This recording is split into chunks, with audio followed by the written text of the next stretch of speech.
you couldn't sell the show, right?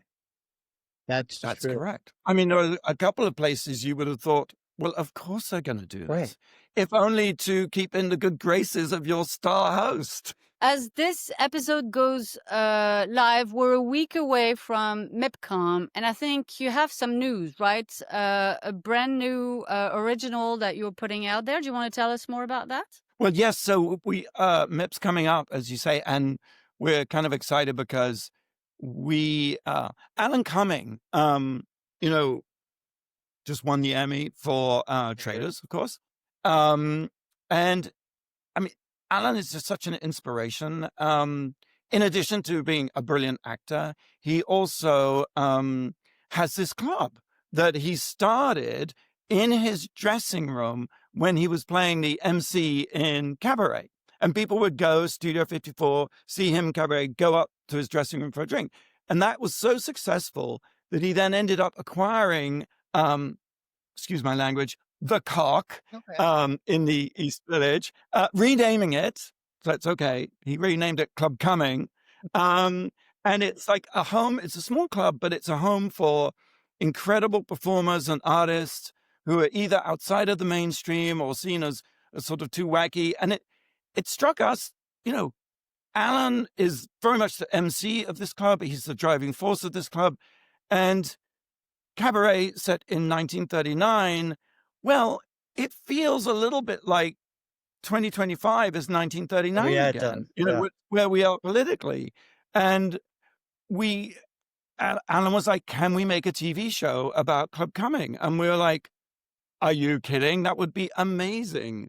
And Alan has agreed, and we've shot this 6-part series.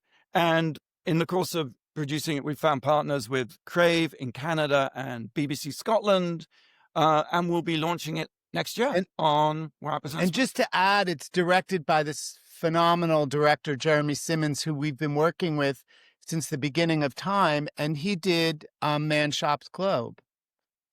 So Shop's World.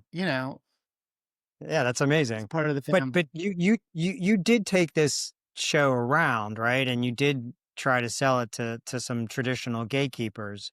And despite the fact that Alan Cumming has been on huge television shows on CBS and just won the Emmy for Traitors, which is one of the biggest hits in the UK right now, and here, you couldn't sell the show, right?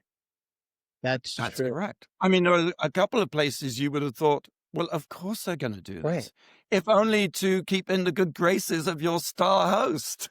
And yet, what was the excuse that these gatekeepers gave you for not buying this fabulous show with this fabulous host? Without, I just think some of these platforms have their own filters, and maybe in some respects they're narrow, specific. They're specific. I'm not going to say narrow. Being very specific. Very PC of you.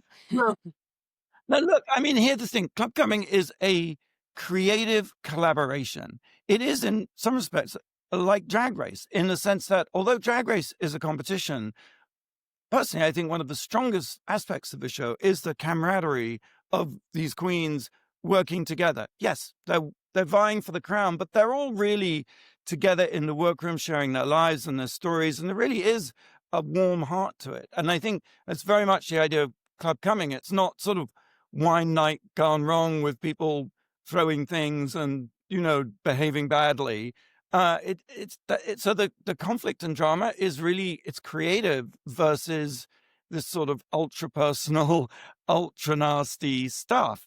And so for that reason, I do think it is perhaps in the reality universe an unusual proposition. I think he's being very politic. I think that is partially true. But I also think that given what's going on in the world and, well, in America, and given what's going on television, both broadcast and cable, I think that some people perceived it as a hot potato.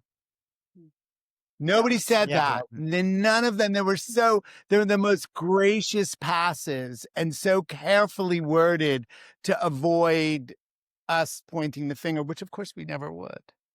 Right. But I mean that, and you are gentlemen of the first order in that way. But you know, you had to wait for the culture to catch up with Rue in order to get, Drag Race even on the air in a lot of these countries. And I think what's been proven over the last 30 some odd years between the two of you is that you see where the culture is headed. You know where it is today and you see where it's going. And, to not necessarily jump on something wonderful because you're afraid is very much where the television industry is stuck right now. The fear, you just watch the Jimmy Kimmel of it all, and the episode we're dropping this week, the fear of just maybe saying the wrong thing at one moment or another, or having someone perceive that what you've said is the wrong thing, has now frozen the industry into paralysis. And yet you continue to make culture happen by your own terms because you have a relationship with your audience. And that's what I think is both brave, but also like incredibly visionary from a business standpoint. Forget the art for a second.